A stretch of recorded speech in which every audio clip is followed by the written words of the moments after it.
What's up? Welcome in to the Cyclone Fanatic After Dark, the nightcap. I'm Matthias Schwarzkopf. With me is Levi Stevenson and Dylan Sainer. We're here again. We made it through the transfer portal for Iowa State. We had some terrible news yesterday for the football team. And among many other things, there's also a concert at Jack Trice Stadium on Saturday. A lot of things happening. What's going on, fellas? Well, and since we've last talked, basketball got a whole pile of transfers. We've got, we've had a number of coaches and such discuss things with the media about spring football. Women's basketball's gotten a couple transfers. I don't know. It is. Rory McIlroy won the Masters again. He did. Again. Shout out Rory. Asterisk. Yeah, like, I feel like it's kind of scummy, you know? What? Okay. What did Rory do? So first of all, like last year, you know, it's like, man, he struggled his whole career there. The Grand Slam, like, we're happy for you. But 2 in a row, like, that's too much. But aside from that, he hadn't played any tournaments in like the last 5 or 6 weeks. And in an interview, he said it's because he was prepping for the Masters. Yeah, I drop my daughter off at school. I get on a private jet. I go play Augusta. I go play in Augusta. I come back on the jet and I pick her up from school. Word. Like, I mean, technically, could they all do that? Yes, but then nobody's playing in the tournaments leading up to the Masters, and everybody's just practicing for a month. I don't know. Yeah, it's fine, right? Like, you shouldn't be chastised for practicing, but it just feels kind of. But I guess, you know, you get one shot at 2 in a row, so you might as well. That's kind of my thinking is like, and especially for him because it haunted him for so long not having a Masters that you know he's finally got one. Now he wants to keep it going and win his back to back and all that. It's the Super Bowl of golf, man. Go all in. Who told me? Someone told me you get one green jacket. You can win 10 You do times. get one. I told him that. Yeah, I told you that. You get exactly one green jacket. No and you don't even get it. It stays there. It stays there. Yeah, you get one. One jacket. Not even worth it. I want to like take it home and wear it to the bar. Yeah, too fucking bad. I mean, I'm sure they would probably like let you take it out to the bar sometime, but like, yeah, no, it's you get one of them and it hangs out at Augusta. But you'd have a green jacket, and that's pretty cool. But it's funny that like Tiger's got 7 of them or something like that. So just every time they're just putting the same damn jacket back on. Yeah, he tried. I actually turned it off after it was over.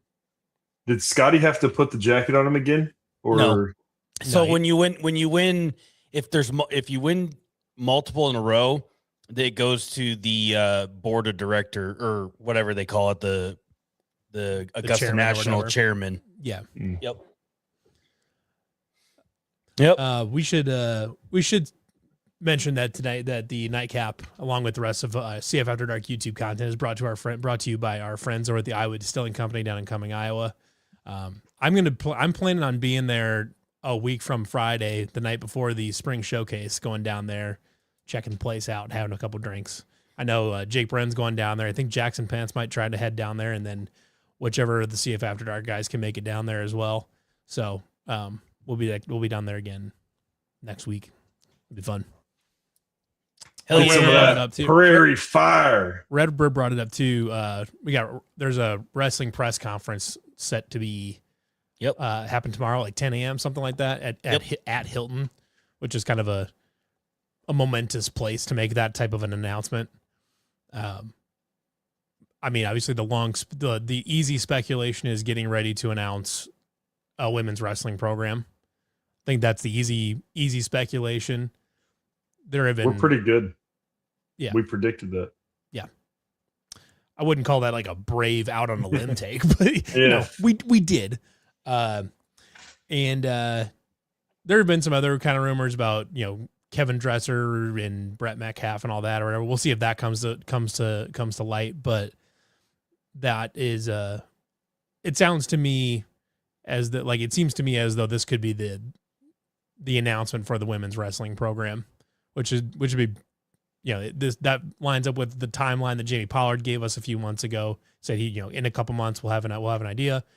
And, women's wrestling always felt like the very, very obvious thing to do. And, the not so, the poorly kept secret running around, a rumor, if you want to call it that, or whatever, running around, is that Dresser would move up to a director position to run both the men's and women's program, with Brett Metcalf stepping up to be the men's head coach going forward. If that is the case, that would make a lot of sense. And that would be something you would announce with a women's wrestling program beginning. I would assume they'd probably begin at the beginning of the 27-28 season, probably. Yeah, it'd be a little too soon to start this. Yeah, you wouldn't be able to do it for this fall, I wouldn't think. But we'll find out. We'll find out at 10 a.m. Cyclone Fanatic will be boots on the ground for that one tomorrow. We will not be. Intern Jake Brand will be there, I assume. They don't allow us idiots in there, but no, they don't let us in there. They somebody will be there who is more esteemed than us. Yep. I actually will be in Hilton next weekend though, because I did get I was invited to a spot on a size house of trivia table for the first time in my entire life. So I'm looking forward to that. Fucking nice. I'm looking forward. I keep applying. I've applied for what used to be RWR now CF After Dark table. I've been applying for one for like 5 or 6 years. I put in one too. Just never get in. And well, I'm gonna keep applying for a team, but I did get invited to a table this year, so I'm looking forward to that. Must be fucking I've always heard good stories about that. I've always heard it's fun. Yeah. When does the men's baseball team start back up? The short answer is never. Never. Yep. That will never happen. Pretty sad. It is, but it just doesn't make any sense. Speaking of sad, should we start with the saddest news of all? Well, yeah. I don't know if it's breaking news to anyone that would be watching this show. No, it's not breaking, but it is sad. It is sad. Unfortunately, just kind of one of the best additions that we had this offseason. If not the best. If not the best, yeah. But yeah, there we go. Braden Knowles. Braden Knowles has torn his ACL in a non-contact drill this past week or week or two ago. He said in a routine blocking drill, which is kind of an interesting one for a safety to get hurt on. But I don't know exactly. Jimmy Rogers said he's out for the season. I would kind of assume he would be.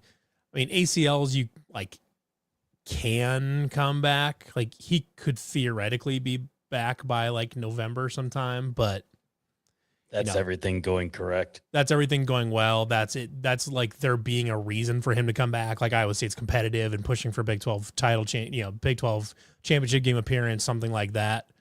But, but also it's if Iowa State's good enough to be pushing for a championship game appearance, then you probably don't need to bring in a guy and upset the apple cart. Yep. I don't know. It is worth noting. I mean, he'll be able to get a medical red shirt anyways, but he does still have his regular red shirt available as well in case they do want to bring him back. Because as long as you brought him back for the last 4 games of the regular season, you could still use his regular red shirt and bring him back for 27.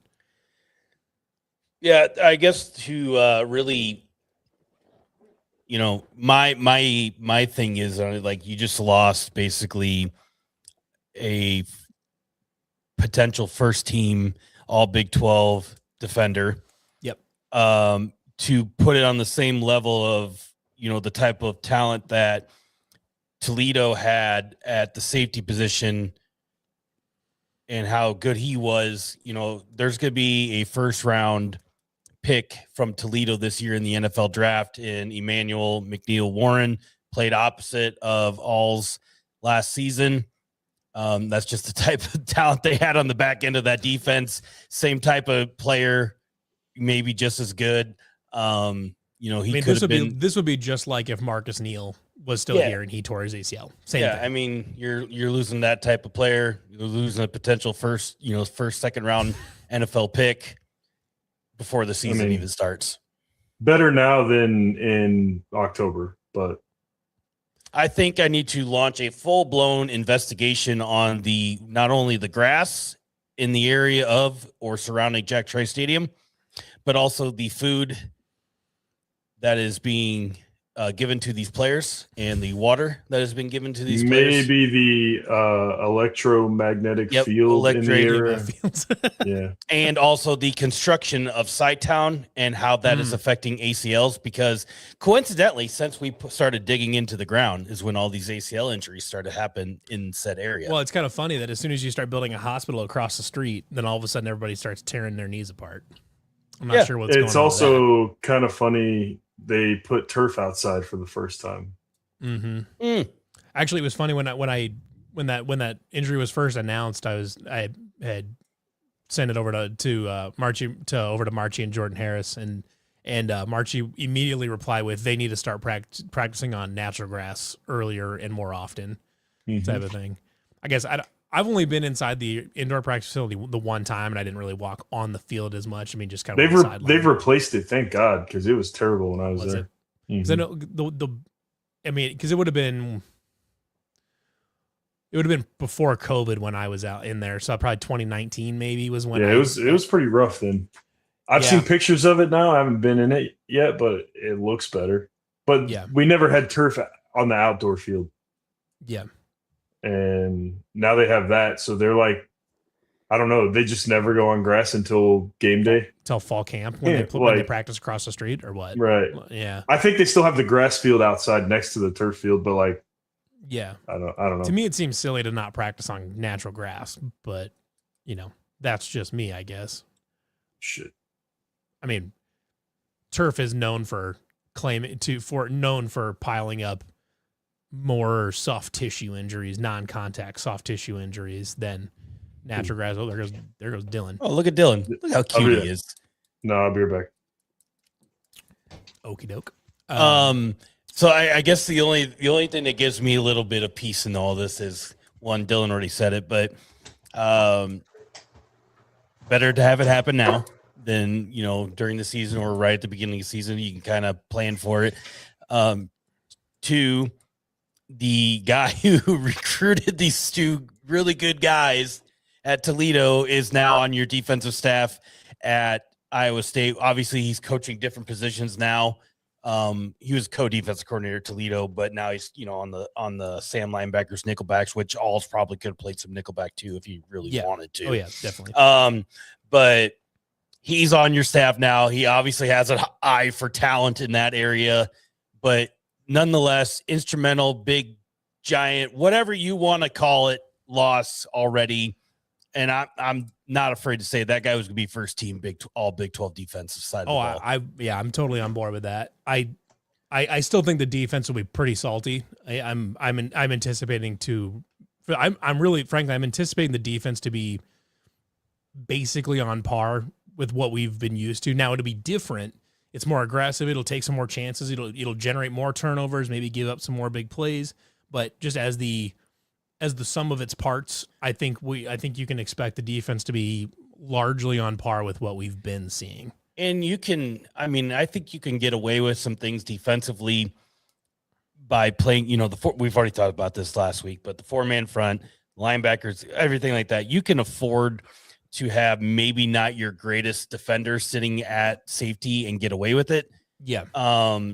Unlike but obviously having that guy is a lot better than not. So, but that's why, you look at the way that the NFL is, where do they pay the really good safeties? Yes. But like a lot of teams' philosophies at the safety position are to let those high dollar guys go, allocate the funds elsewhere, and pick up bigger talent in the defensive line, your edge rushers, your linebackers, and corner, obviously. But well, there's a reason that edge rusher is like the third highest paid position in the NFL. You can name more defensive linemen than you can safeties in the NFL off the top of your head. Probably. I'm kind of a sicko. I'm kind of a sicko for following safeties over defensive ends. Bigger name guys. But you're right. You're right. Yeah. The biggest stars in the league after quarterbacks are probably edge rushers and receivers. So it's like, in a 4-2-5 though, you can cover up a safety that's a little bit newer or not quite as athletic. You can cover that up a little bit. But I mean, he's a he's a first team All Big 12 caliber player. You'd obviously prefer for him to be back there, but I would assume Drew Surgis will step in there with Micah Harper. I would guess would be probably your starting two. Yeah, we're really going to be digging. We were talking about last week of like all the names that like we know versus what we don't know, and now we just eliminated a name that we do know. And now we're like, we're like, that's a guy. Shit, here we go. Now we're going to start all over again. Yeah, I mean, I would guess it was just one of the positions where we weren't like, oh, I wonder who's going to play that. Like, yeah, I don't know. I mean, I think Micah Harper and Drew Surgis are your obvious starters there. Yeah. Well, I figured it out, though. We can get him back. Yeah. Call Aaron Rodgers. Get fired up some ashwagandha, maybe a retreat. He'll be back in like 60 days. All good things start with Aaron Rodgers. Yes. Maybe 60 business days. Find him a tree house with some ayahuasca. Let her rip. But here, the silver lining I'm going to offer is that you don't have to burn 1 year because you get Braden Awls for 1 year. Now you can use him in your second year in the program when you've had a chance to build everything up a little bit versus having to burn him in this one rebuilding year. Oh, he's a glass half full kind of guy. I'm just presenting to you a silver lining to make this to make the medicine go down just a touch easier. Make the ayahuasca go down a little easier. Yeah. I mean, makes sense. So I think that's kind of a legitimate thing though, because in theory, this whole thing should be more stabilized in 27. Hopefully, them boys are working with Drew Surgis a little bit because I mean he has had his moments where it's been a little rough. Yeah, I mean he's got lots of snaps, which helps, and then part of it too, like with him being in this scheme, he'll probably fit a little bit better.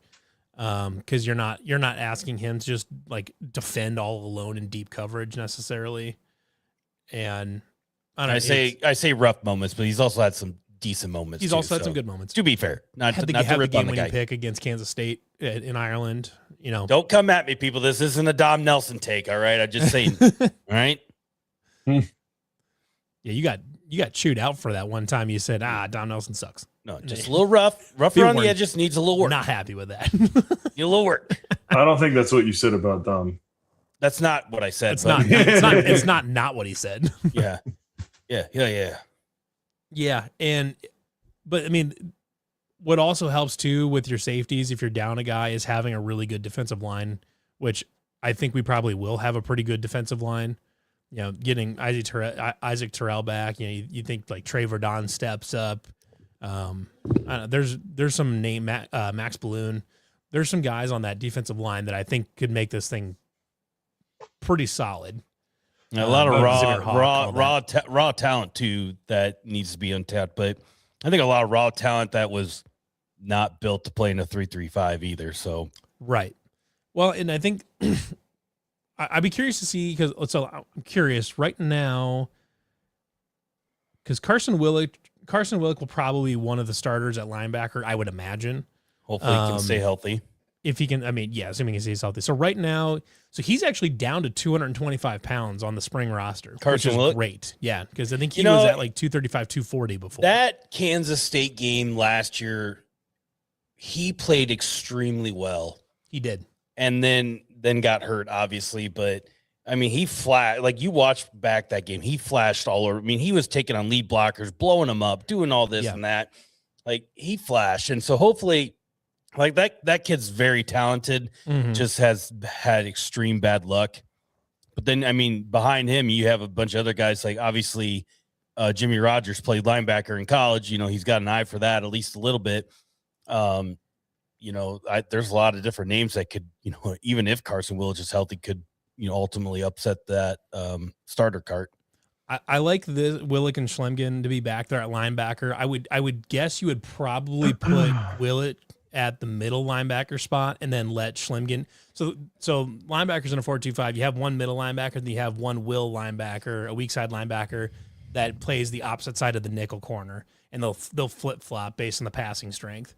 And my guess, because Schlimgen did that at Washington State, he was playing that will linebacker. I would assume they will keep him in that spot on this one since he knows what he's doing, and then let Willick play the middle. Yeah, but then I mean you got Tristan Exline who's played a ton of football. Very very. He's a tackling machine. Yes. That Willie Breland, I mean, there's not a whole lot of like comparative to Exline, but I think they really liked him. Mm-hmm. So I mean, there's names there that they could do a lot of. I mean, Bo Goodwin's there. Ryland Barnes has played a ton of. So Ryland Barnes is listed at 235. If he comes down another 10 pounds and gets some more speed on him, I think that'll be interesting. Yeah, there'll be times on obvious run situations where they'll swap out that nickel corner for an extra quick linebacker, but basically. But well, yeah, you gotta. That's what I was gonna say. Hopefully, we've got some depth there, and because there'll be different personnel packages for that position specifically. I would say right now you've got at least 3 you feel really good. Like if you think Sullivan, Schlimgen, Tristan Exline, and Carson Willick are all good enough to start right away. You've got an easy sub guy right there. We'll see what Willie Breland looks like. Then Bo Goodwin, who I think has always been. This is probably a good system for him because he's always basically just been like a big safety. He was playing out of position as a pass rusher, I think. But if you let him be more of a big safety, I think that's probably actually a good fit for him. It's kind of fun for me as an Iowa State and a Chicago Bears fan because like the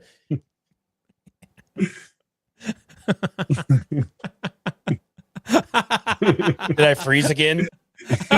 Yeah, a couple times you froze like and we went at the same time. Jackson. Yeah, Montrez Smith was a really nice player at Austin P. I think they've got enough options there where they'll probably have at least 2 or 3 like platoons at linebacker, and you can swap one of those in for a nickelback and in certain situations too. So the Dom Orange coming, I haven't looked at any draft boards whatsoever, but I'd be surprised if he's not drafted, right?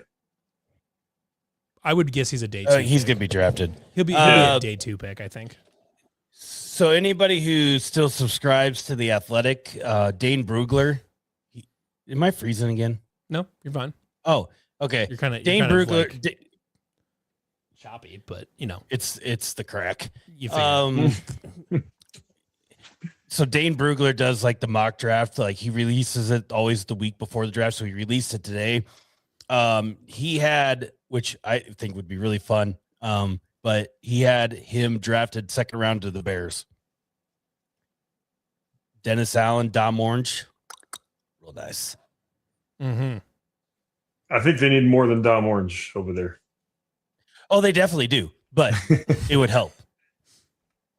I mean, they can just keep trying to win 76 to 68 or whatever. I guess. Hey, that's fun too. That'd be fun. I say that's the more fun way to win. Yeah, I mean, as a Bears fan who haven't watched offense in like ever until last year, I mean that's cool. We'll do it. Lots of people are excited for Mitchell. Who's Mitchell? Who am I thinking? The hell is that? See, here's the point in time where we don't know who the fuck. I don't know who Mitchell is. The hell is that? I'm even on the roster page. Are we talking about Real Mitchell's music career or? Okay, well, a lot of people on Twitter aren't very excited. Oh, Xavier Mitchell. Xavier Mitchell. I have to. I got to be honest, man. You really switched gears on us there because we're talking football.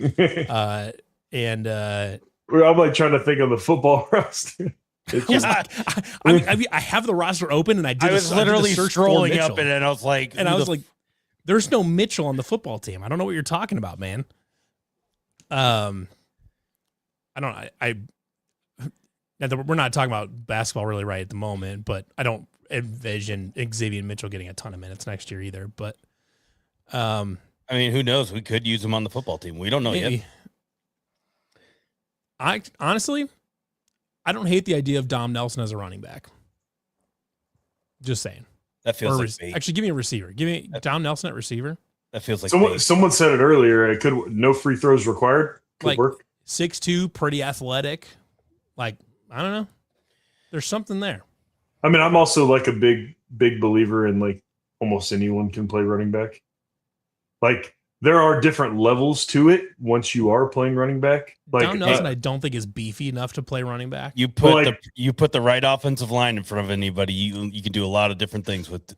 Well, that's what I'm saying. Like the David Montgomerys, Brees Halls, the Todd Gurley's, like Saquon Barkley's, like those are different, a little different level of running back, but like just an average cats. But just like an average running back, you could almost take like pretty much any athletic football player and they could do it, like and be average. I don't hate that take. So are we saying I was thinking Don Nelson for running receiver back? because I was thinking Don Nelson for receiver specifically because people forget how tall basketball players are in comparison to football players. Or like a very average or shorter than average basketball player is a taller than average football player. Yeah, so, like Milan on the basketball court, like I look like an ogre on the football field, but he's my height. Yeah, say he's as tall as you or taller than you. Like that's the thing is like he's not unusually tall for basketball, but he would be an alien in football, just height wise. And I think that's what's the easy thing to forget is like like Michael Jordan being like 6'6", like it's like a little bitty guard out there. Yeah, or like when they say like LeBron James, like what would he play? Like he'd have to be like a tight end because he's just too tall. He's like too big to play a receiver, basically. Yeah. But what is like 6'9", 280 or something? Yeah, something like, when he was with the Heat, he was like 6'9", like 270, which that's a tight end. That's just a big boy. That's not even a tight end. Yeah, that's a little like that's like a right tackle. I like if he had put on some weight, like at 6'7", I feel like is the highest that you see.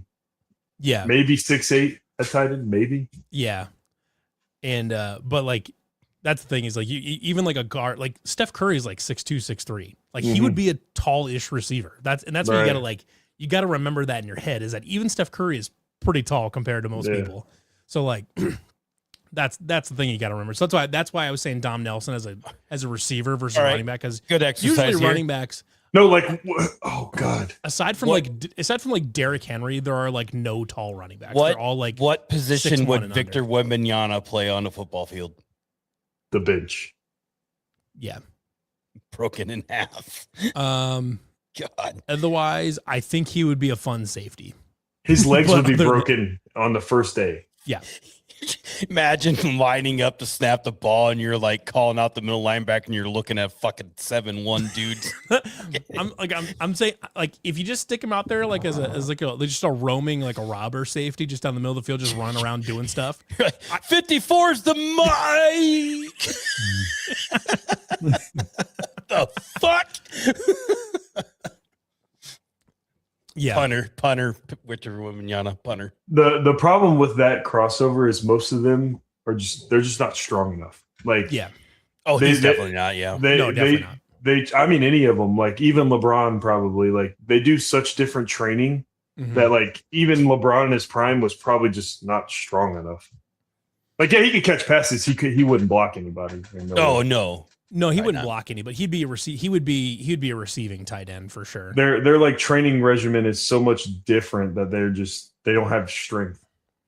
Yeah, it's 7'1" to 4'8" after double leg amputation.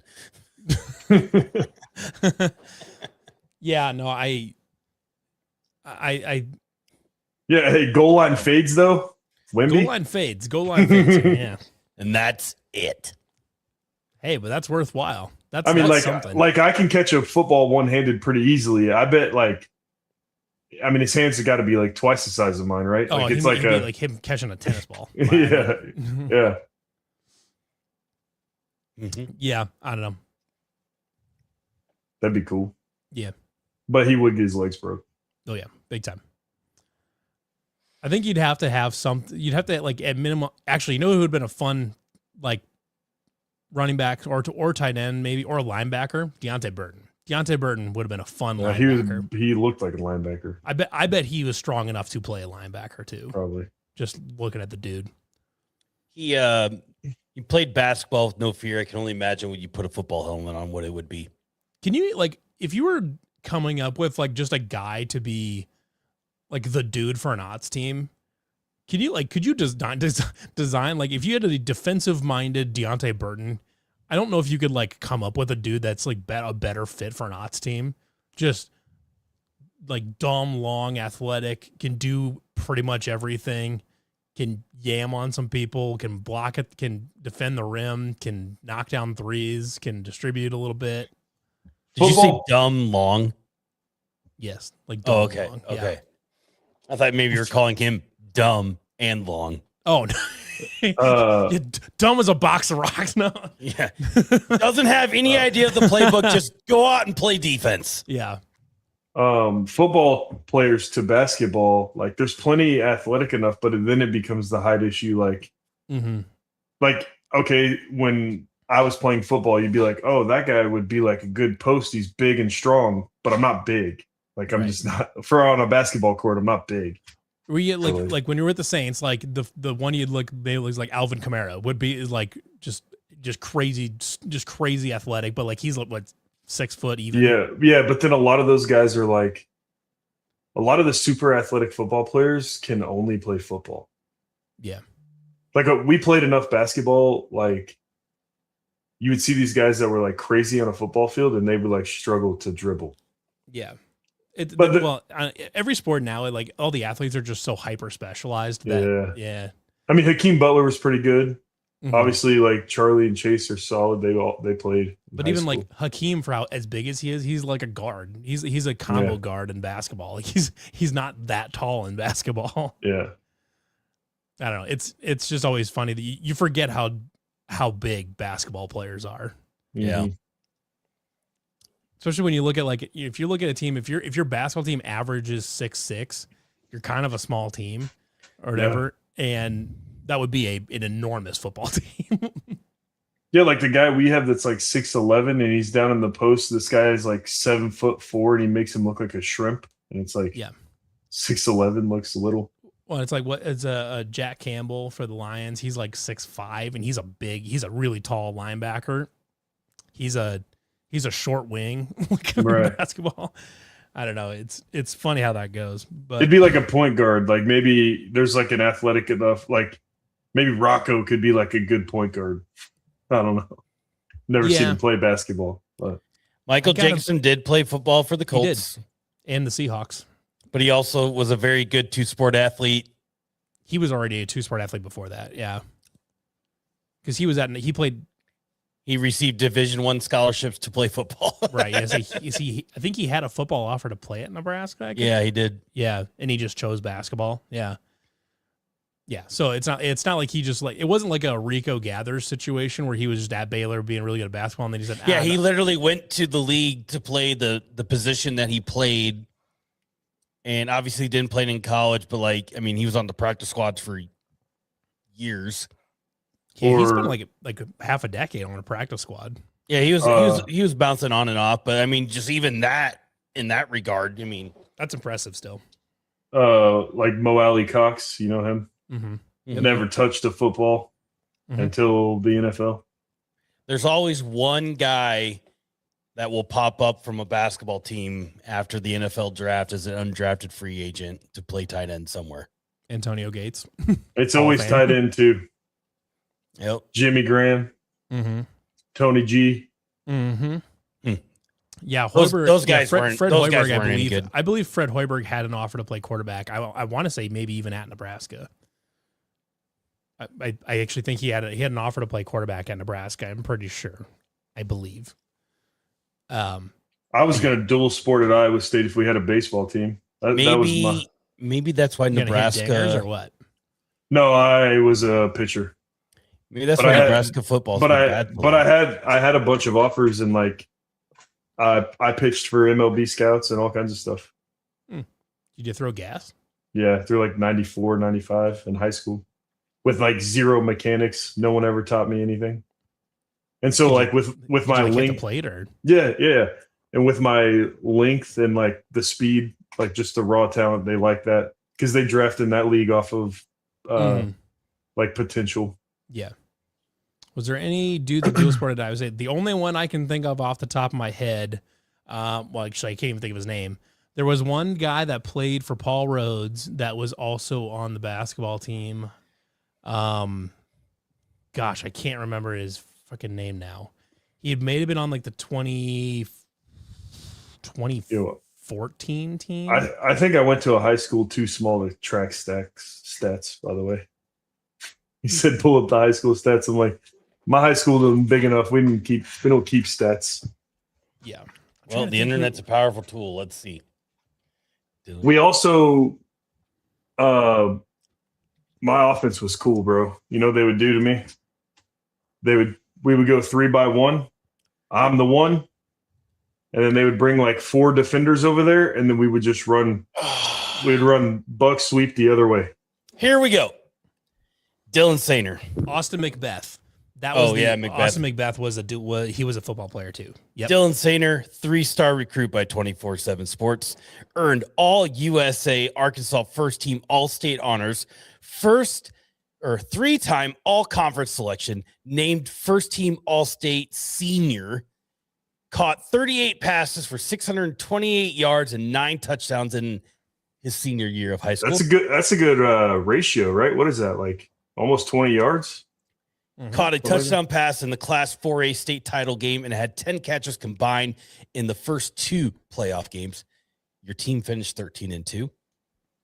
Also competed in basketball, baseball, track, and field, earning all-state honors in high school hoops. Coached by Danny Abshire.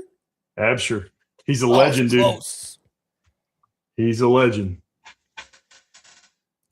Baseball was weird. So my freshman year, I played and I was good, and then I got my first offer from Golish in Illinois, and I was like, "Oh, I'm a football player now." So I quit baseball.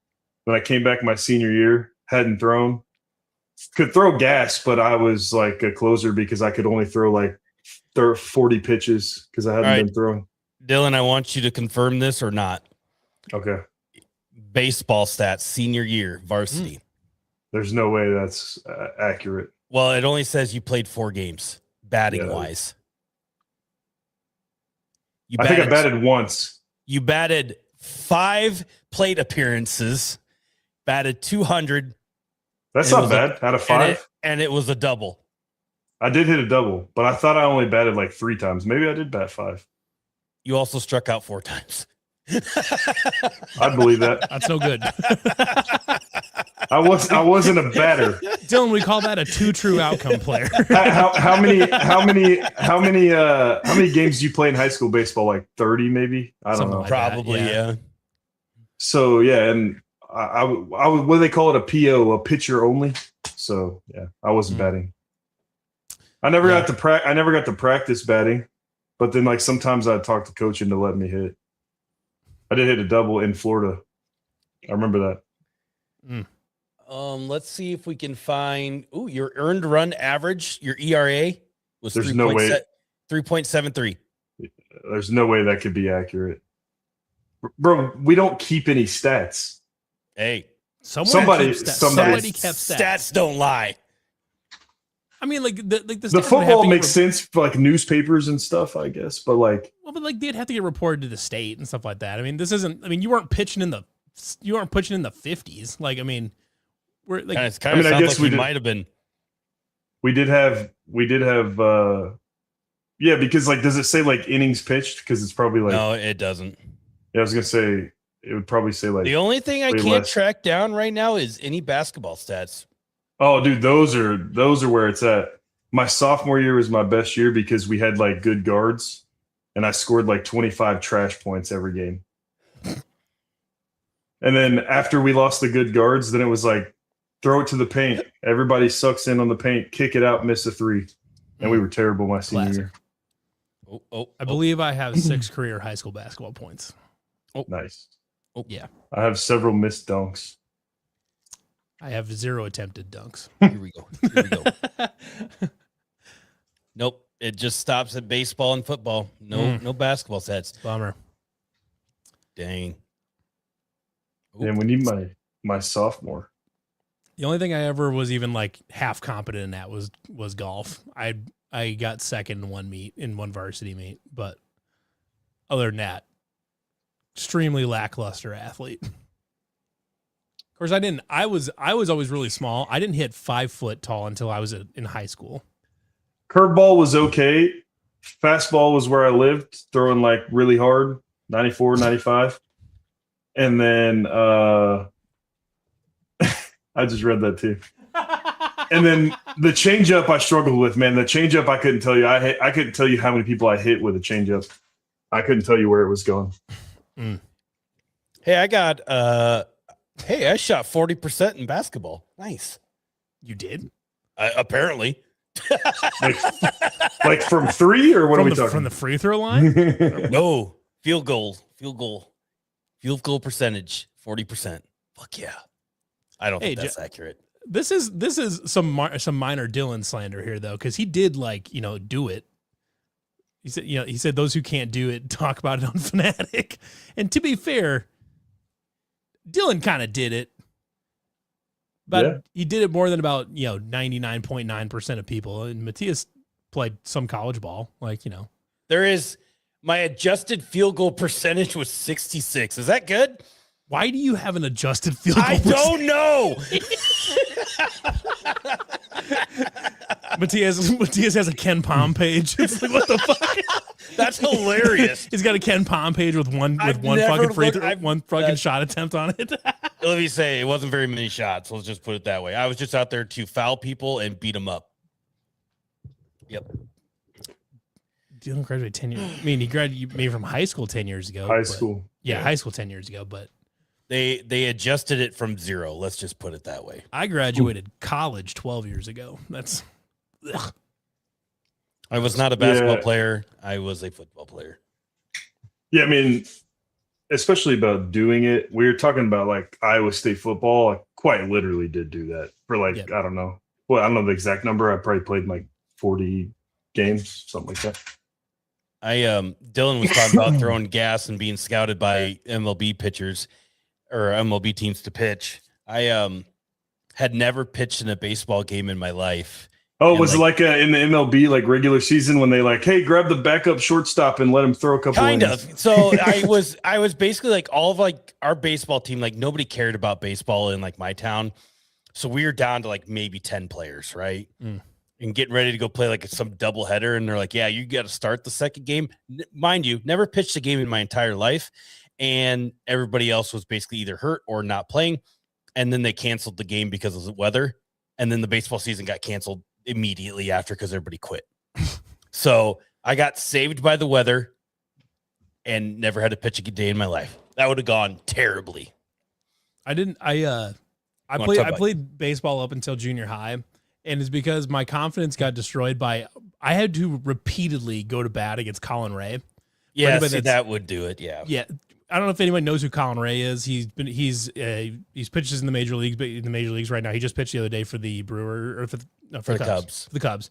He's been with the Cubs, the Brewers, and a couple other teams. But yeah, when you have to spend most of your formative years going to bat against Colin Ray, that's no good. It's a great way to just decide you suck at baseball. Shut down the Phillies the other night. 14 runs in 15 innings is that's fucking horrible. That's yucky. But I had MLB scouts come to the game because I threw gas and I was 8 feet tall. They do like themselves a tall pitcher. They sure do. Well, trying to think at your height and weight combination. Because what were you your senior year in high school like 250, 260? 6'7", like 280. What is were you Paul? Were you up? Yeah. What is I'm trying Paul to think. Skeens right now? He's not that. It's pretty close. Oh, he's 6'6", 260. I say he's a big boy. I was thinking the height was there. How tall was CC Sabathia? Oh, okay. I think he was taller. He'd been heavier than you, but he was good when he was heavier, and then when he lost weight, he sucked. Right. It's not give. Wait, here we go. It's the internet. Surely it has the height of CC Sabathia. Well, since he's retired, they've like taken it off. Oh my God, has he lost height? Dude, I was honestly like lucky to have as many offers as I did in high school because I was kind of like not 6'6", 300 pounds. CC Yeah, he's a big Sabathia. boy. Yeah. I was like not like grown into my body yet, being like that young, and I was 6'7", 260 in 10th grade. So like I was kind of like fucking Bambi on ice. Pegwiki wants to know if Aiden Flora is on returns, how many over-under on, I'm assuming returns for touchdowns in 2026. I would set the over-under at 0.5. Like, I mean, that's probably everyone in the world's over-under, right? Here's the thing, though. Except for Kane, maybe. If he, in fact, wins the starting running back position, then Cam Petaway is going to return kicks. Then he is not going to be returning. Yeah. Do you think is there even a sliver of a chance that there is a battle at quarterback at all? They kind of make it sound like there is. So Jimmy Rogers made it sound like there's a battle at quarterback. But they always do that just to keep like the competitive. Like, I do think that there's a chance that Zane Flores is like legitimately been pretty good in camp. Like I think I could believe that. I mean, he was like his stats at Oklahoma State weren't very good, but he played with a horrendous roster. Yeah, horrendous roster, coaching staff, scheme, you name it. Coaching staff, all of that. And like this scheme's probably a better fit for him. But you don't bring in Jalen Raynor unless you're gonna start him. Assuming he does what he needs to do to be ready to go. This sounds stupid because you could make a case for every quarterback scheme this being this way, but like if what we assume the offense is what it is, yeah, like you're throwing the quarterback's not necessarily making the decision, the scheme is making the decision for you. So if Flores is the guy who's on time and throwing the ball where it's intended to go, like he could theoretically be playing a lot better than what he did at Oklahoma State. Zane was a good recruit too. Let's not forget that Zane Flores was he wasn't like some slouch recruit. I was gonna say, like Gundy didn't recruit idiots. It's just like it just didn't work out, So so what happens if Baker Mayfield, he bounced around, right? But what happens if like Jalen doesn't start, right? The locker room gets a little dicey, I feel like.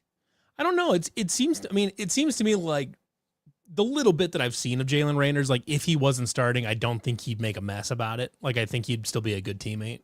I can see what you're saying. I don't know. In your last year, it would be a feel bad for him, but to me, he would either Zane Flores would have to be unreal, or two, Jalen's gets not playing, pulled. Yeah, or Jalen's not playing well enough. Which at that point he has nobody to blame but himself. Right. So you could also pencil it in as like everybody's new, everybody has a fair shot at this. Yeah. Like if he didn't win it at this point, like that's his own goddamn fault, kind of thing. It is, but like you never know how like people react differently to that kind of situation. True. Some people like man up and they're like, yeah, this is my fault. I have to be better if I want to, win that job. But some people just tear the locker room out from the inside. Yeah. I don't get the impression that Jalen Raynor would be that kind of guy, but I don't know. This one, I don't. To me, if you're in a situation where you're like not sure which one you go with Jalen Raynor, who's played a million games. He's incredibly athletic.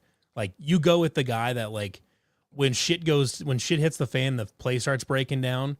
He can scramble out and pick up a first down or more. What's the old saying? If you have two QBs, you don't have one. Right. And I think there's an obvious tiebreaker. I feel like Raynor's athleticism is just a very obvious tiebreaker if you're not sure which one to go with. Which is why, they kind of, we'll scroll back to the whole Rocco and JJ Cole thing against you and I. Like clearly Cole had the happy feet, wasn't getting with it in the middle of a live game action from somebody else, and they just stuck with it. I mean, that was one thing, like they could have gone week 2 Iowa and done the same thing, and it would have probably gone very poorly.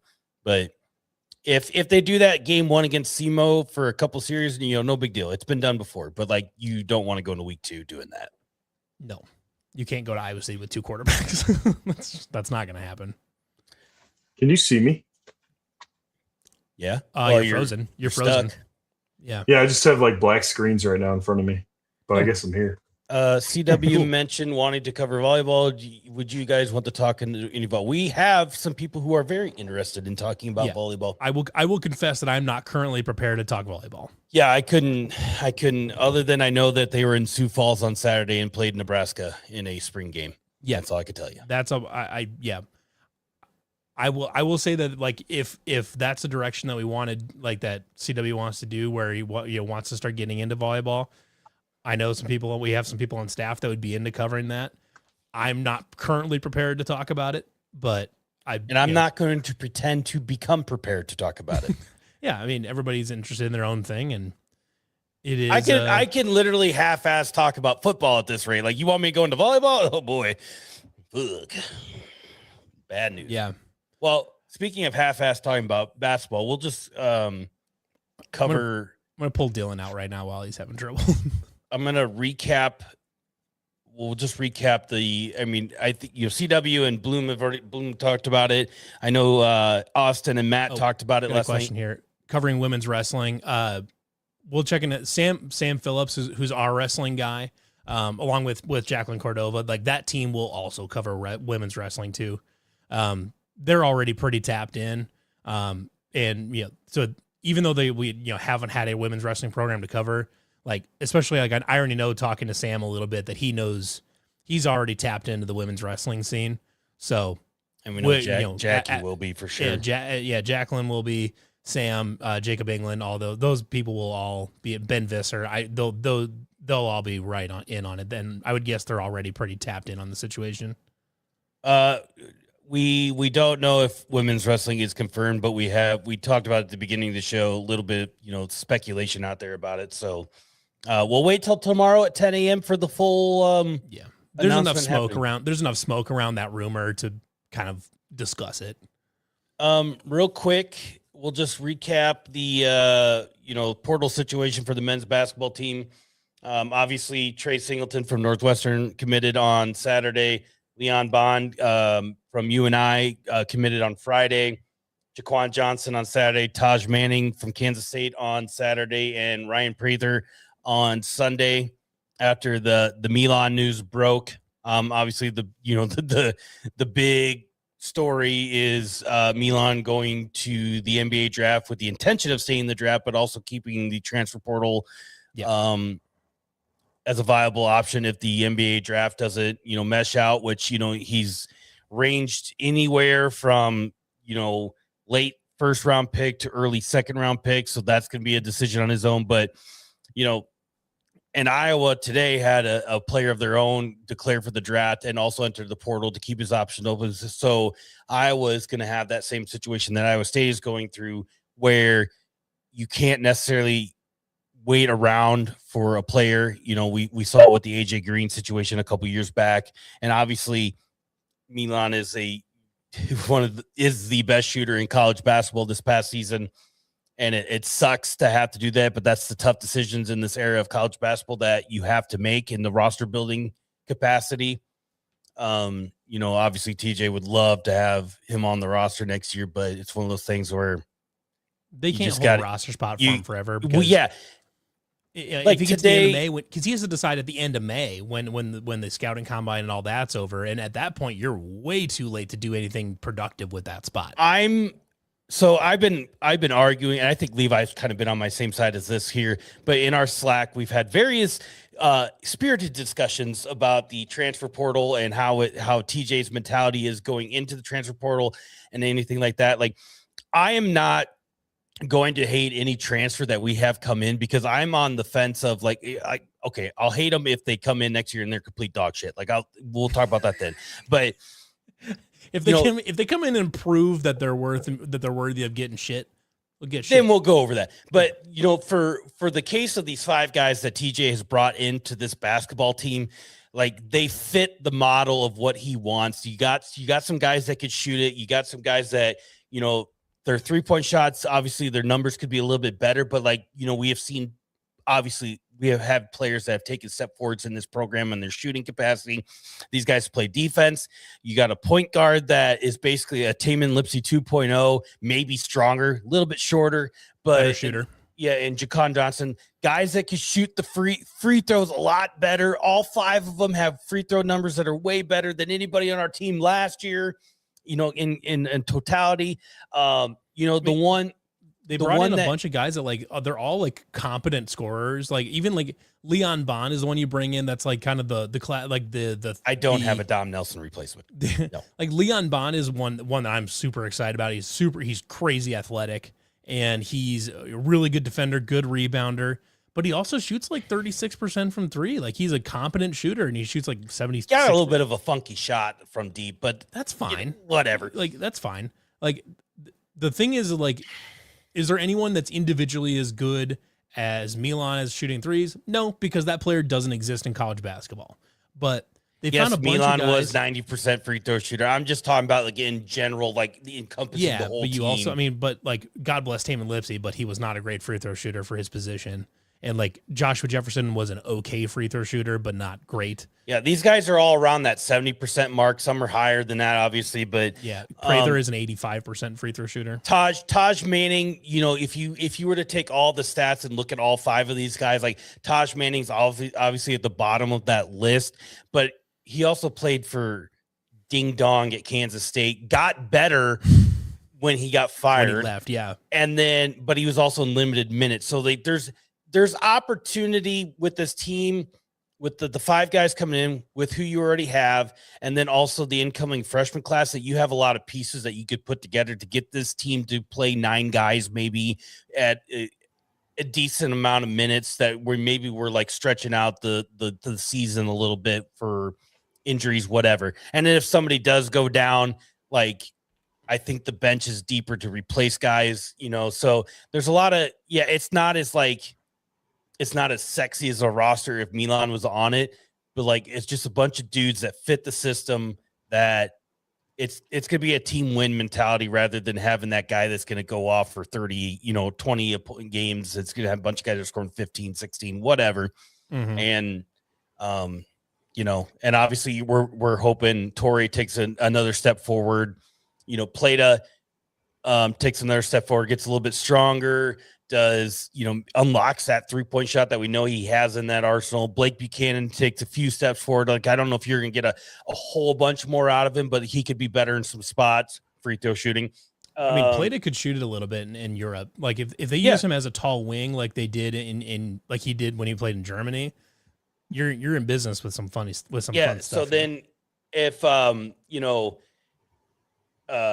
Trey Singleton takes another step forward from his freshman year to now, like, and develops, you could see the Joshua Jefferson, and he's not going to be at the All-American level next year. I mean, he could, I guess, but there's still going to be a really good team next year. We got some good questions here. Let me back up here first of all, need to back up here a little bit further. Finney just put in the Discord like an hour ago that he's expecting. So congratulations to Finney. Nice. Good luck. And then we've got, you're going to need it. We had another one up here earlier. Where did I see it? Does Xavier Mitchell or any of the incoming freshmen get playing time or the transfers next year? The one I would look at, if you're talking about one of the young guys, either freshman or redshirt freshman, to get playing time, I would say would be Christian Wiggins. He's a high level scorer, and he won't start right away, but could be a guy like Jamarian Bateman where he just earns his way into more and more playing time. Yeah, and then also First, I guess Jamarian Bateman did start right away, and then he went to the bench and just became the 6th man. Why am I not thinking of the name right now? Sorry, I'm looking up his name so I don't get this completely fucking wrong. But our Frenchman, Dorian Ronaldo Comlin, 6'10", dude. He screams basketball intangibles that you have to for a big guy, so he could get some run. He seems to me like a Jameel McKay type, at least early on. Rim protector, lob threat, that kind of guy. Yeah. So like I said, there's between the 5 transfers, who you already have on the roster, the incoming freshman class, like you have pieces to mold this roster into a 9-man rotation, a deep 9-man rotation. Like we went 9 guys sometimes, mainly 8 that played, decent minutes, but like you could go 9, that ninth guy is getting like the played amount of minutes like next year, but hopefully we can go 9. The only one I'm like, I know he's coming back, but Mitchell, like, how does he fit in? Yeah, like, is there a lot more there than we don't understand? Yeah, obviously, a well-regarded he recruit. Didn't play at all last year, so we don't even know what he's about. So, like, obviously, Ott sees enough in him, to one try to keep him around, and then also Mitchell sees something that he wants to come back. So, we'll see. That's the one that it's really I'll questionable. No breakfast here in the comments says, so Williams and Bloom got signature hats. When do we get CFAD hats? One's got to have the little Tykes card. One's got to have a beer shot. So we don't currently have those particular. We don't have the post game memes on a hat, but we do have hats. Those build your own. BYOH. They are build your own hats too. So we've got 4 different like base hats here. There's a rope hat. There's the caddy hat. All this. So what you can do is you can go into like, let's say you want to get a rope. It says build a badass hat. That's exactly right. It actually literally does say build a badass hat. Shout out Crystal Bloom. So what you can do is you go in here and you select a base. So black, gray, white. Oh, white with a black and then white with red. So like I have this black and white one here. You can pick any of these patches that go with that hat. So you can truly you can build your own hat from scratch. Any combination of patch. William from Waterloo purchased a Cyclone Fanatic After Dark hat. It just said it. Shout out William. William. Hell yeah, William. So these are up at cyclonefanaticshop.com. There's 4 different styles, and all of them have a build your own hat. I don't know if they have all the same combinations. There's like a charcoal and a silver one here, and then you can get those patches there. You can get all of the patches on all of the hats. Just whatever style of hat you're going with, we'll have different ones available, but actually, this any tinfoil wants to stop power plant effects. that rope goes kind of hard on that one. This rope with that white logo is kind of awesome. I kind of like that a lot. I like the tan leather patch too. Yeah. I also can tell you, I will disclose this right now, that Crystal and I have had discussions about getting CFAD bumper stickers to put on the little Tykes cars. Fuck yeah. So we may have CFAD like decals / stickers available at some point, or / bumper stickers. Shirts and sweatshirts. Can I ask you guys a question real quick before you go? We will have a quarter zip coming. Dylan's wearing a quarter zip right now. It's a little on the heavy side. It is. It's a little thick. It's a little thick, so it's more of a winter thing. I'm currently, I think maybe this week or next week, Crystal was sending me, Crystal Bloom, I should be clarified. She's awesome. She's working on sending me some samples for like a golf weight one, like a lighter, like a dry fit type, not actually Nike, but something lighter like that, like a golf weight quarter zip. So at some point those will be coming as well. Then once we get back around towards winter, we'll probably do hoodies and stuff like that. Polos. We've got hats for right now. Polos. Polos. I am getting a sample for a polo, I think, as well. So we'll have polos and quarter zips, and then eventually when we get back around to fall and winter, we'll do hoodies. So we'll have plenty stuff. Back to that bumper sticker thing. Yeah. Is it concerning that people recognize us by a little Tykes car? I think it's fun. I think it's a fun little meme. Mildly concerning. I've got mine. It's sitting in the other room over there. Do you know how this could have been avoided, Matthias Bartskov? I don't know, Dylan. Nothing really goes fun with your name, Sainer. Maybe if you had gotten into the fucking car and we didn't lose the Big 12 championship and we didn't lose our fucking head football coach because of you. A lot of people are all your fault. a lot of people out there are blaming Jamie Pollard. Yeah. I think it might be 50, it might be 60-40 Matthias. I don't know. Okay, I can't think of any. He doesn't understand the little Tykes card thing. So the little Tykes card thing, it originated back in 2 years the ago. wide right days. It originated back in the wide right days, where it was someone had said, if we do this thing, Matthias has to get in the little Tykes car that was sitting in the background there. And Yeah, it started from the burrito up the butt thing. It originated with the burrito up the butt trend. But instead of doing that, we were going to shove Matthias into the little Tykes car. He didn't do it right away. We lost the Big 12 title game. And then eventually we lost our football coach and all this. But we got him to put it on his damn head. Or I guess he did put it on his head before we lost the football coach because... First, we went on a 4-game losing streak. We won on a 4-game losing streak, and then Matthias finally put the damn car on his head. And we won. Immediately won. And we immediately ripped off a couple wins in a row. So then, since then, it's been a couple different times where we've been on a losing streak, put the car on, back to a winning streak. So the Little Tykes car is a slump buster. Basically. But the original was, he said on the podcast, it is documented, videotape evidence, as Matt Campbell would say. It is. And if we go to the Big 12 title game, I will get in that fucking car. Hand up, that's on me. Hand up, that's on me. And he didn't, and we went in and got shit on by Arizona State.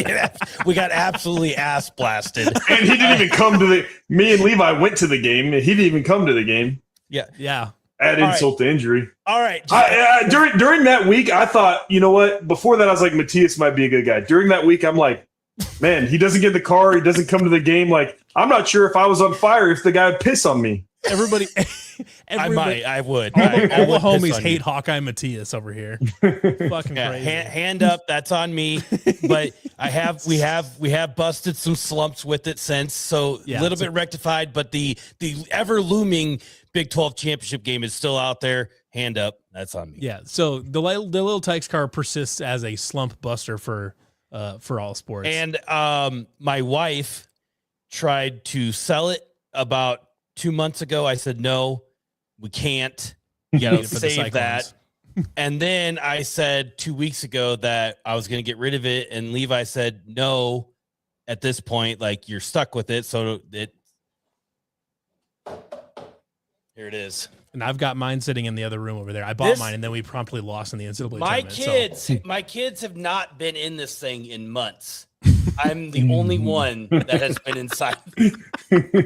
That's Matthias's car now.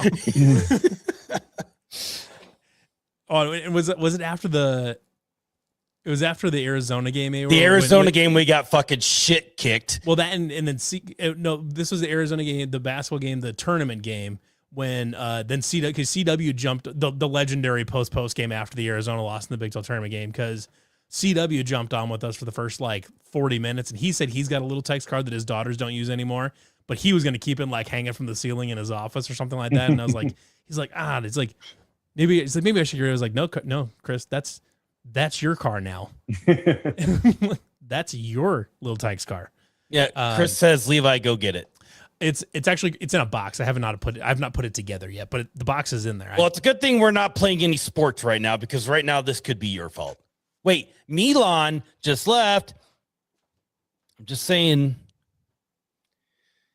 What a deal. What a deal. I do wish. Is this the first talk of Milan of the night? No, we've already gone through him when you were stuck in space around the moon. So what did we think about the statement? It was kind of weird, right? It was just more so the unfortunate case of you can't wait around for, roster building in this time. And I go back to, we talked about it in our Slack here, but like we had the money to pay him now, but we don't necessarily have the money to wait 2 months from now to give it to him. So it's like, use it now or don't use it kind of thing. Right. So just, it's unfortunate, but we're just at this point hoping that he just stays in the draft and we don't have to worry about it. But it will really suck to see him play potentially. Like if he doesn't get the draft feedback that he wants or thinks he should get, like it will really suck to see him play in another college uniform. And we're just at this point, me personally, if that does happen, hopefully it's in a Florida Gator uniform and not like a Kansas uniform, because Kansas, you look at it, like there's been some rumblings here the last couple of days of him potentially landing at Kansas, but you know, you look at the Kansas Michigan, their whole team was transfers. Yeah, what I mean, Yaxel last year was a late entry into the NBA draft. Didn't get the feedback you wanted, landed at Michigan. So similar thing there. But yeah, it just sucks. I don't want him. I don't want to be him part of any Big 12 teams. Kansas hasn't added any transfers as of today. Like, so they got room, but they also have the money to wait till into late May, early June to do that thing. So yeah, it's crazy. UConn also hasn't added any players. You know, did you see the internet calling our boy Tyrese Halliburger? Yeah, poor guy. He's been out. Well, I mean, he had his Achilles, but he's also been dealing with shingles for like months. So his medication isn't doing him so many favors. Yeah. You remember the great mumps outbreak of the football team? Did you ever hear about that? No, there was a mumps outbreak. It was crazy. A mumps outbreak. Dudes walking around like Alvin and the Chipmunks. Like, was that like before the? It's crazy. It was like my freshman year, freshman or redshirt freshman year, somewhere in there. Like, was that before the season started? Mm-hmm. Okay. It was like Campbell's first or second year, and then Chase got the mumps, and then he got meningitis. Yeah. And he was in the hospital for like 11 days. And then after he got over that and got out of the hospital, it was like within the next week is when he got hit by the car outside of the He got hit by a car. I remember this now because like they're like, oh yeah, everybody was sick with something. Nobody really said what it was. But I didn't know it was mumps, but I knew like everybody was like down bad. Yeah. Crazy. Boy, what a deal. Crazy. Rough little fall there for Chase Allen. Yeah. Chicago Bears. And then like after he got hit by that car within like 6 months, there was a crosswalk there. So funny. Alvin. Well, it's because we were trying to go from the Bergstrom to like the Orange 23 lot where we had the park, because they wouldn't let us. That parking lot was so small, like we couldn't park there, and so we had to cross that road every day. And I don't know, he just ran out of a car. Hit by a car. Yeah. Alvin and the Chipmunks. Yeah, classic. So fucked up that windshield. Speaking of Jack Trice Stadium, anybody in the chat make it to the Luke Combs concert? It was good concert, just a little hectic. You could tell the east side of the stadium, which I was on, was not built for major beer lines. That's unfortunate. That's always the worst. But, and I will say this, I'm going to preface this by, concerts are going to be worse than football games to get beer at. It's just like people are specifically going to a concert to have beers, have a good time. Like at a football game, you have a nice mixture of old people, you have a nice mixture of young people. Like not everybody's buying beer. Like everybody at a concert's trying to buy some beer. So, this comment from is like came on it right afterwards. The windshield was. I don't know what this means. No. I know what it means, but you're blowing it out of proportion. He came up to the accident right after. He didn't actually come on the accident. Steve, you're going to have to excuse our colleague here, Levi, for having his mind in the gutter. Speaking of coming, we should say thank you to our friends over at the Iowa Distilling Company. Iowa. How about that transition to the ad read? Oh my God. Yeah. Anyways, everyone check out their 1858 vodka that supports Iowa State athletics. The Friar cinnamon whiskey, Saints and Sinners apple pie, all that stuff. Jesus. Anybody that's around next Friday, the 24th, I think myself. Dude, you're going to have to go down next week and apologize for that transition. Either they're going to love it or they're going to hate it. So, I mean, I'm sure they're not, I don't mean Iowa Distilling Company in specific. People in that area probably have heard the joke before, I would guess. Oh, I guarantee everybody in that town is like over the jokes, but we're new to it. It's fine. A splooge behind the CFAD logo. Dylan, are you wanting me to share this? No, okay. So the first one, I'm sending you content as we're talking, right? So the first one was the little text content. The second one is for the concert because I don't know if you guys saw the video from the concert. Which one? Oh, of George Niang shotgunning with Luke Combs. Oh yeah, yeah, classic. Okay, here we go. This is from Dylan himself. Once I get it in here, this is high-end production work here from our producer. well, hey, listen, shut up, Mister. Clip that. Okay, okay, go ahead. Yep. Yes, sir. Excellent. Oh shit! He's like, what the fuck? You got too much time in the league. You don't keep up anymore. We should have been a band on that bitch. The funny thing is, like, I respect George for trying it, but I don't think he realized, like, I don't think he properly gauged in his head that he was shotgun against someone that is your size. Like, I realize he's like 6'8", but he's like not, basically offensive lineman 6'8", or an alcoholic, or that, yeah. I respect the effort though from George to even try that, but the look on his face is pretty hilarious. Like, what the fuck? Yeah. Like half a beer left. He's like, what? he's like, what?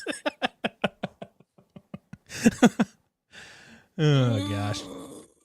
Yeah, George Niang shotgunned a beer with Luke Combs on stage. Yeah. I'd like to shotgun a beer with George Niang. Join the club. I'm never gonna be able to, but yeah, I think there's back to the beer thing, but like I think there's opportunity for Iowa State to learn from, obviously this is the second concert in Jack Trice Stadium in, forever, many years. And we got one more this summer. And did they ever announce that Eagles won? That was the rumor going around, but it is at this point, is it happening? Been announced. I mean, because I heard it was something between Luke Combs and Post Malone / Jelly Roll, but if that was the case, they would need to announce it pretty damn quick. Like, yeah, now. when is the Post Malone July, yeah, like 17th or something like that. So, July. It's probably close to the one here, I would assume, like in time, because they're doing it here too. So. I mean, it would have to be like they would have to announce it they should have announced it like at the Luke Combs concert or something like that. About whatever was coming, whatever was showing up, like late May, middle of June, early June, something like that. But I don't. The thing I found about the concert being more annoying than the beer lines, and everybody getting piled in there, but was the hilariousness of the people that were clearly Iowa Hawkeye fans showing up in their Hawkeye gear, and like I had one that going surprised down you. No, it didn't surprise me, but let me finish this. All right, Mr. Dylan. Speaking of finishing, shout out to this one. So they're walking up and down the aisles of Jack Trice yelling, "Go Hawks!" and all this other stuff. I'm like, you guys literally paid for a concert ticket in Jack Trice Stadium where the money goes to the Iowa State Athletic Department to walk in and yell, "Go Hawks." Who's owning who here? Especially now that Iowa State owns a 4-game win streak over them. Correct. Yeah. And we didn't cheat to get that 4-game win streak. Correct. Either. And name a sport they won in this year. Tennis? Maybe. I'm pretty sure they won tennis. But how many people know that? Yeah. I just found that really funny. Whatever, you little fuckers. It is really funny, though, that Kirk Ferentz tampered to get Cade fucking McNamara, though. Yeah, imagine tampering to get Cade McNamara and then have to watch him throw a football. Yeah, that's like Reggie Bush, understandable. Sure. But I mean, if you're in the NFL, imagine tampering to get Dan Orlovsky. Like, what are we doing here? It's not smart football. Bad news. It's not good. And unfortunately, that win still did not vacate their loss and did not vacate Cooper DeJean's not doing the fair catch thing against Minnesota, which remains forever hilarious in the record books. I still laugh at that Iowa fan that died and put it into his obituary that said, "Oh, about the Cooper DeJean." No, not at the You concert. you could have worded that way better. Like, hey, he's like, I still laugh at that Iowa fan that died. No. Pause. Just stopped. I laugh at his obituary. Rest in peace, his soul. But yeah, he put it in his obituary that it was still not a fair catch, or was a fair catch. Yeah.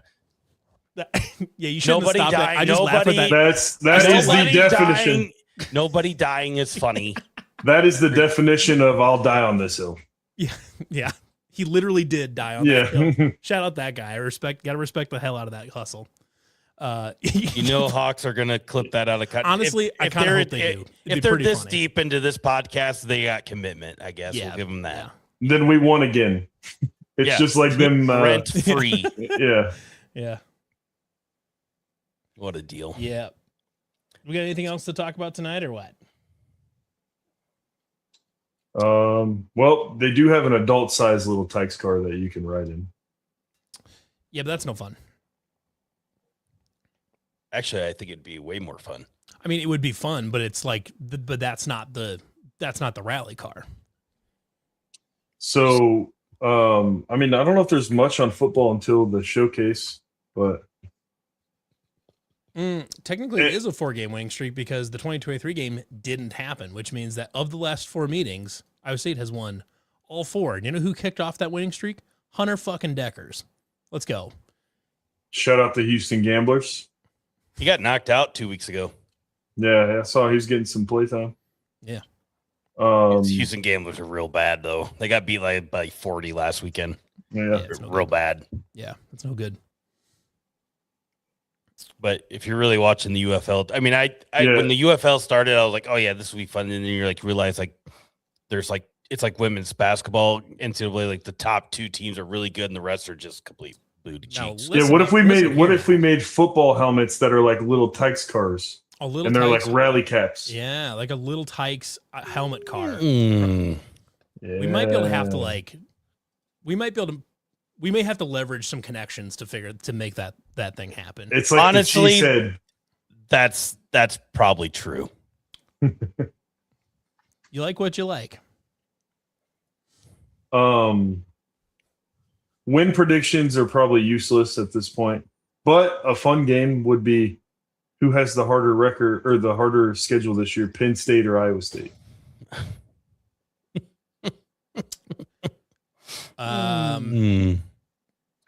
Go ahead and pull up the Penn State schedule is bad.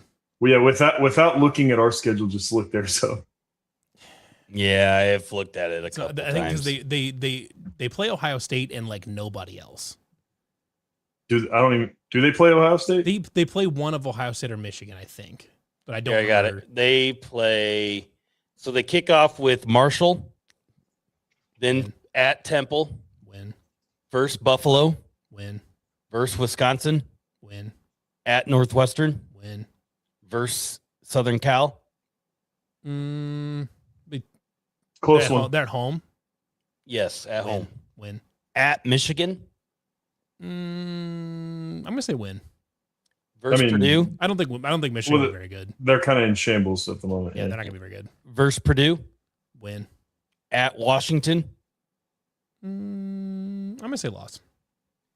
Versus Minnesota. Win. Versus Rutgers. Win. Big win. At Maryland. Win. They're going 11-1. It may not be the at Washington thing, but I had to throw a loss in there. There's a non-zero chance they go undefeated in the regular season and Matt Campbell wins Coach of the Year. I think there's a bigger than non-zero. I'd call it like maybe like a 20% chance, 25% chance. Mm-hmm. Yep. I mean, for us though, like he has a war chest. Yeah. I think he's finally, Rocco finally has weapons around him. I mean, like Ben Bramer, Carson Hansen. Look at all those weapons he didn't have at Iowa State. Yeah, what was that guy that posted that on Twitter? He's like, if you just get Rocco Beck some talent around him this season, he'll do better. Just start posting highlights of all the Iowa State guys. It's literally the same people. Yeah, but you want to know what the real difference is there? Their logo doesn't have a block eye in it. Actually, the one that killed me was some Penn State reporter. Like it was a clip of Carson Hansen taking a handoff, He's like, wow, Carson Hansen's really got some wheels for a power back. And I was like, that guy got chased down a lot. I really think that, like, if they do drop a couple games, like, I get it, they do have a not so patient fan base, but I think with just like how late he took the job and how hectic it was, you would hope they'd have some patience, but not 6-6. They don't have any patience there. No. But like 10-2, 9-3, maybe like. Well, 10-2 gets them. 10-2 puts them in the playoff. Yeah. Like maybe even 9-3 if it's the right 9-3. Well, if 9-3 is rough with that schedule. It's pretty rough. It is. It's not good. Yeah. 10-2 should be the floor. Anybody, if all of your losses are to like USC, at Michigan, at Washington, you're probably fine. Yeah. Problem is, like, the committee should look at the schedule and say, okay, you should win 10 games no matter what. And like, but you go 10-2, you could say, oh, what if they stumble against Minnesota, beat Michigan, and stumble against, I don't know, let's just say Northwestern for the gist of it. Those are your 2 losses. That should like be like, okay, you're out, but they're going to put them in because they're in the Big Ten. They're in the Big Ten. They're 10-2. They're in the playoff. That's just how it works. They're going 8-4. I would bet a lot of money that they don't go 8-4. They'll be better in 8-4. I mean, there was like 9 or 10 of them on that list that we weren't even like debating on. It was just like, yeah, there's 8 games that are not even questionable. Like the Marshall, they're gonna win like handily. Temple, bad, real bad. Buffalo, like, is an okay program sometimes, but they're gonna lose. Yeah. Wisconsin, like, is a wild card because like they did put a lot more money into their roster, but they've been bad under Fickle. Yeah. Northwestern, bad. SC like has talent, but like hasn't been great. Michigan has a good coach, but also a lot of moving pieces that nobody knows what the fuck's happening. Purdue, real bad. Washington has been good just in the national title game not that long ago. They were But not that great. was They were like, but they this also is Jed Fish's 3rd year though. Like they should be better. Be solid. They had moments last year, but they also got lost some games. They got some nice transfer. I think they got some nice players in the transfer portal too. Like Washington might be okay. Like Minnesota, not great. Rutgers, bad. okay. So now Maryland, bad. So now the if you look at clones. our schedule, we've got SEMO to start off with, then you're at Iowa, then you've got Bowling BG. Green at home, then you're at home versus Utah, which will be a tough one. West Virginia at home, At BYU on the BYU. road, that's no good. Arizona on the road, that's not great. Oklahoma State at home, I don't know how good Oklahoma State is going to be. They could be pretty good. You know what? It's not that different. As far as what? The level of teams we're playing, you mean? Oh, yeah. The schedule would probably fairly comparable. Just that one roster's in a different place than the other one. Yeah. So I'm saying, look at the schedule as if nothing happened in the offseason and we were taking last year's team into this year. Oh, if nothing happened in the offseason, this is 10-2 or better. That's what I'm saying. We kind of said the same thing. So like I guess the schedules are comparable. Maybe Utah and at BYU would be your 2 toughest ones, but like the rest of that is super manageable. Yeah, Campbell and Fleck is gonna be like a movie. I hope they fist fight. That'd be I cool. hope they do. I wish we could have gotten the Iowa State Minnesota Campbell Fleck fist fight, but it is. I'll take the fist fight in the Penn State Minnesota game because I know those two fucking hate each other. Well, it's going to happen this year because I don't think Fleck's going to be around much longer. I don't know. He really shouldn't be around now. I feel like he's going to stick around though because they've been competent under him pretty much the whole time. They're not great, but they're good enough. And Minnesota has like almost no expectations for their sports really outside of hockey. Yeah, John's onto it on the schedule here. Like we have 0 expectations, so every win is a dub. Yeah, and that's why I think this year, going to the more aggressive defense that can gamble a little bit more, force some more turnovers, get some more sacks. I like the idea of doing that. You're playing a little bit with some house money. Yeah, so I mean, like in terms of ranking our toughest games, like at BYU is the hardest game. At BYU is the hardest. Yeah, game, no question. But if somebody were to go and pull this schedule up, they're going to say, "Oh, Oklahoma State was bad last year," but they got a good quarterback coming in, good coach, good running back. They're going to be a very good running back. They're going to be tougher this year. Arizona played really well as the season went on last year and it's at Arizona. That's going to be tough. Utah, who knows what the hell that's going to be. They're going to be good. West Virginia, we don't fucking know either. I mean, right now, Drew Mestemaker, the quarterback for Oklahoma State that came from North Texas, Drew Mestemaker right now would be my odds-on favorite to win Big 12 Newcomer of the Year. Yeah, he's really gonna be good. He's really good. I'm with the comment here. Like, we have way more talent than people realize. I think that's probably true, but we have a lot of unproven talent. Like, we have a lot of unsure what's going to happen talent.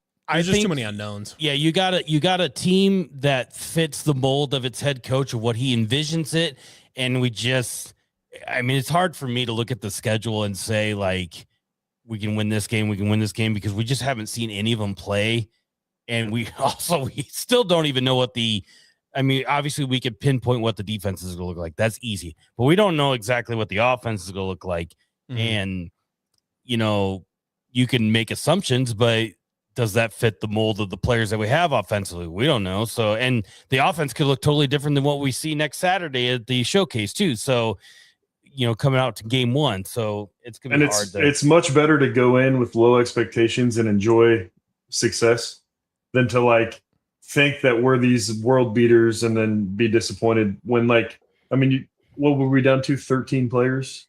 Yeah. Yeah. And I could look. That's worse than SMU and the death penalty. Austin said here, where did I see that? I could look at our schedule and say, 6-6 is easily possible. And then at the end of the year, if they are 6-6, that's going to feel like a win based on what they went through. Oh, for sure. But you could also they could come out week one, play really well. Then you go to Iowa, play really well. And then you could start to make a case they could be above a 6-6 team. But until we actually see the product on the field, it's going to be hard for me to even feel confident making a prediction. I don't think Iowa's going to be incredible this year. I think they'll be fine, but they lost a lot. Yeah, and I'm not saying that's the only thing that makes that game tougher than when obviously we've won inside Kinnick, but with the new team and all that stuff going on, your first road game being there, that's going to make it kind of a little bit tougher, but it's a nice measuring stick to see really where the team is at. Steve said that's my approach to listen to your show is go in with no expectations. Good approach to have. That's a really good approach, honestly. Yeah. I can't recommend a better approach, frankly, than that. A bowl game would be great, and it's doable. The schedule, makes it doable. You get some of your best opponents. Besides BYU, most of your best opponents are all at home. By the end of the year, you should hopefully be playing some good football. When I don't believe in Baylor. I don't think they're very good. I don't think they're going to be very good. You do have to go down to Waco, but I don't think Baylor's going to be great. Cincinnati lost a ton. And the bare minimum goal for me, is you just said it, but is to make the bowl game because, I feel like that extra bowl practices for this squad would be tremendous. Huge. But the young talent that they have, also projected returners coming in, and we're getting way ahead of this, but into the 2027 season, it would just be huge. Well, and to get to a bowl game, what you got to do is beat Southeast Missouri and Bowling Green. Yep. Then start playing be playing your best football at the end of the year and rip off 4 in a row against Baylor, Cincinnati, UCF, and Kansas State, and you get Kansas State at home. That's a doable run to a bowl game. Yeah, and then if you beat SEMO, you beat Bowling Green, and then you steal one of Utah and West Virginia at home.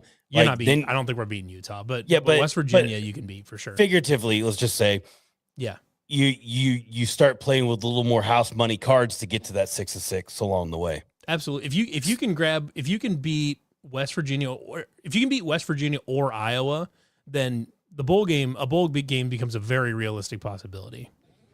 Or Utah. Or just start 3-0, and then it's hey. If you start 4-0 here, then all of a sudden we're going to start talking some crazy shit here pretty quick. Because if you somehow beat Iowa and Utah, the BYU Arizona back-to-back looks bad, but there is a bye week there, so that's good. Because going to BYU and going to Arizona on that'd be rough. Consecutive Saturdays would suck. It's no good. Yeah, that's no good. Yeah, and because you're on Friday night at BYU too, so that's kind of an interesting one there. I just the nice thing is I think this defense is going to be salty enough where the floor is pretty. I think the floor will be fairly high. Like they'll be in most or all of the games they play. They'll be right there. It's a matter of whether the offense can put together some scoring drives, stuff like that, limit turnovers and all that. So I really do think they're all. I do believe in Joe Hendry. Yes. I don't know who that is. Get cultured. Okay. Yeah, and it's not like we realize, like, obviously they were great defensively last year, and the game with Ole Miss was impressive in itself for a first-year staff, Mm-hmm. and they were 6-6, I believe, right? Mm-hmm. Yep. But with the amount of unknowns and not seeing a down of football played, you don't want to just be like, yeah, we're 10 wins easy. Like, you have to be a little bit realistic, even though you're a fan. You have to. Yeah. Carter says, what do we think about Bush Apple coming back? Bush Apple rips. It's good stuff. Except for, like, it's kind of sweet, like stomach ache. Well, yeah. You know? But like, yeah, you wouldn't have want to have like a ton of them because you'll get Bush gut apple, rot, bush lime, bush peach. They're all great. they're all pretty good. Yeah. I really liked Bush Peach. I did like bush peach too. Will you go to Universal Studios for the Central Florida game? Absolutely not. I'm not going to Orlando, probably, but Been once even if and I'm good. Even if I was, no shot I'm going down to Universal Studios or Disney World. I couldn't be less interested. Done all that once, I'm good. Yeah. I'm also just I've heard enough horror stories about Orlando that I don't care to go. Yeah. Or not even horror stories, but so much just like there's nothing to do. And we it will sucks. be going back with our girls to Disney at some point, but that's just to go to Disney because they're kids You're young kids, yeah. But I am not gonna me and my wife make a trip to Orlando we've done it once. Like, yeah, good. I'm good, yeah. And my wife and I don't have any kids or anything like that, so we're not we're not going to Disney World just because. Woof. If I was going to go to a road trip next year, I'd be inclined to go to the Arizona game in Tucson. Probably, that'd probably be the one I would go to. But I don't know. You don't want to go to Utah? Well, that's not a road game. At BYU on a Friday night? Probably not. Yeah. I got to make that road trip and not drink at it. No thanks. Otherwise, the road games kind of suck. The road schedule's not great. You want to go to Waco, Texas, dude? That sounds like hell. Would you guys ever want North Dakota State in the Big 12? Sure. Only because now that North Dakota State's up in FBS, they're gonna they'll make some bowl games here and there, but they're not gonna be like this dominant force. They're just not gonna. Unfortunately, it's just not how it works. Save up and go to Bowling Green in 27. I'd rather just prod out my eyeballs. You better save up a lot. Think dude. about how like dumb that the home and home looks now. I mean, the home and homes with G5 schools already look stupid, but like that one especially, I have to imagine that one was on there for Matt Campbell because it's back home where all those guys are from, and now nobody on staff has. Now we're just fucking doing it, I guess. I mean, the Arkansas State one was kind of crazy too. Like, yeah, but that was a Butch thing. And we never fucking play well at those fucking games, and it just no matter how good the team it's is. not us. Nobody ever does, honestly. Yeah. No, playing at G5 schools is a death trap. No shot. Oh, that's right. Cam Petaway, who came from Bowling Green. There you go. Revenge game for Cam Petaway. Yeah, I don't know. The road slate next year is kind of but the Tucson game would probably be fun. I'd probably consider going to the Tucson game. We'll see. End of October. That might be doable. We do get Oklahoma State in Ames on Halloween, though. That's fun. Fuck yeah. Tailgate for that'll be real good. Real good. Plus, we'll need to talk to Steve Kemp about going to about doing a show from doing our post games from Steve Kemp's tailgate. Fuck yeah. We'll get in touch about that. All righty.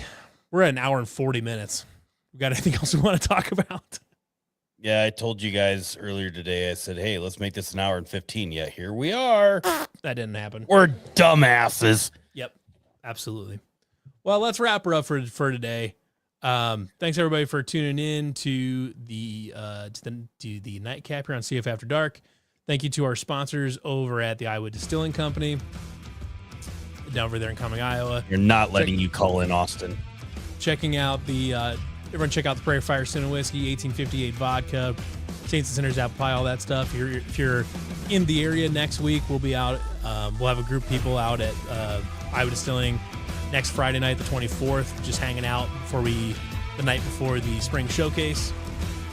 Then I don't know, we'll probably be doing something between the showcase and Size House Trivia too. So everybody check that out. We're gonna see you all next week. Thanks everybody.